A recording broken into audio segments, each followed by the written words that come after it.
Okay, we got a gi sparring session with striking. We're starting from standing in our master cycle class.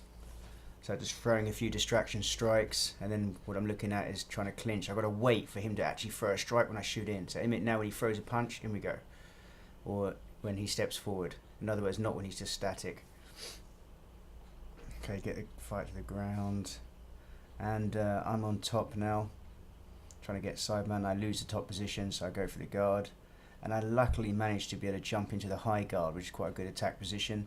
And anytime I do that, they normally bring their hands really close to their body, and I just go for a little Americana just to start with, which I think you'll see me do now. So you can see there we go, there's the Americana. And there's tap. Always try that because it's quite often there. But you have to have one leg over the shoulder. It has to be the high guard, or we call that position the triple threat. Okay, so getting into a 1.5 setup triangle position. And you see he's bringing his elbow quite close in. I'm going to try and push his arm in and jump to the triangle. Yeah, for whatever reason I let go now. Can't remember why. Okay, so now we're in open guard, and I'm using my shin across his body to manage the distance so he can't strike me at will in the face. And as I try to roll away, my foot gets stuck in his top. It's got quite a baggy top, so I just had to lay down so I didn't get injured. I always make sure that I don't get injured above everything else.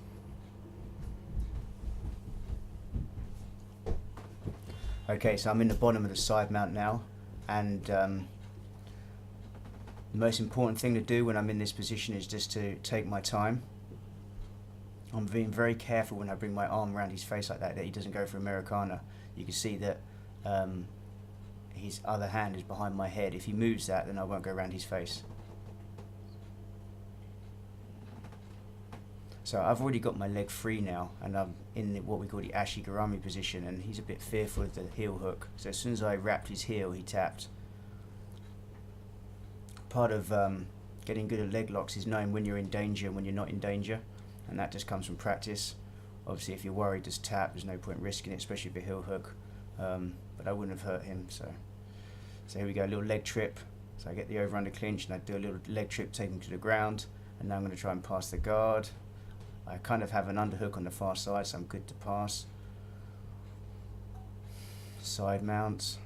Now I have the underhook, you can see, on the far side. So if he brings his hand round my face, I'll Americana him. So now he can't do that. He has to leave that hand away from my face. And I'll probably look to turn and try and push his arm down and do the crucifix. Now it's a little bit easier when you've got the gloves on, because you can throw the strikes and that brings the hand up. He's slowly starting to turn away from me. When that happens, I'm going to be looking for the arm.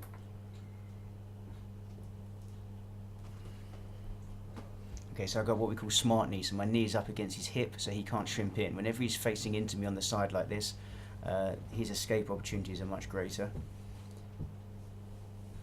And that didn't work out that well for me. I was on top just then, and as he got up, I fell over. So now I'm on the bottom of the fight. I have the half guard, kind of like we call 3/4 guard, because actually my knee is out. And now I've moved into the 1.5 triangle setup. Again, I've got good control of his wrist, so if I can shove that wrist through, I can jump for the triangle. And he got me just then with a punch, actually square in my face, so that made me realise that I wasn't protecting myself just then.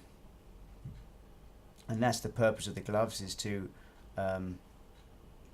know when you've got openings and when you're not. I just managed to pop his arm across my body, and that gives me the chance to sweep him, and as he puts his hand out to stop the sweep, I jump for the triangle setup. Now I'm pulling his head down, ready to finish the triangle. I have the triangle fully locked now, and I'll probably hold the shin with my right hand and go underhook his leg with my left hand. This stops him from standing up.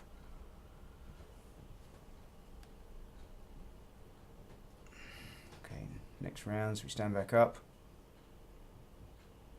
Just sort the mats out. He was pretty good on his feet. He was his striking and his kicks were great. His punching and his kicking was brilliant. Much better than mine.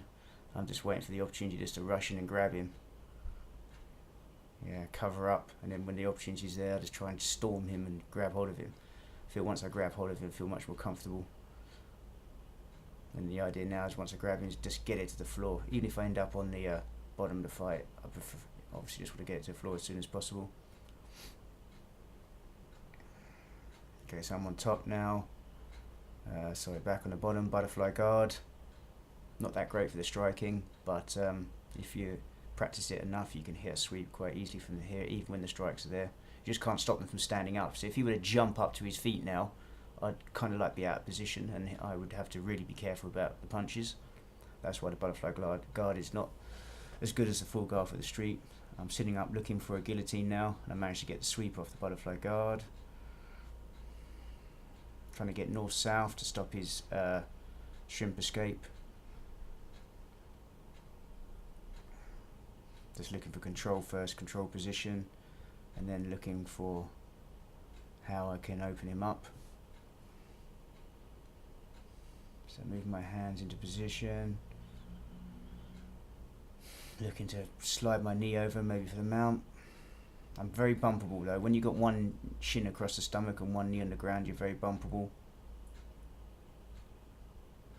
He turns up, and now I'm going to try and take his back. I shoot my knee underneath his body. I got lucky here because I managed to trap his arm in the process. So his bottom arm, you can see, is now trapped.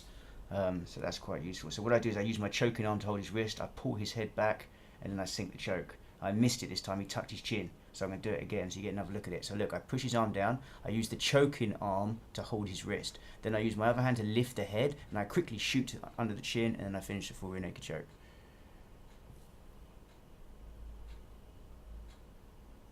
Yes, there we have it. Good job for that.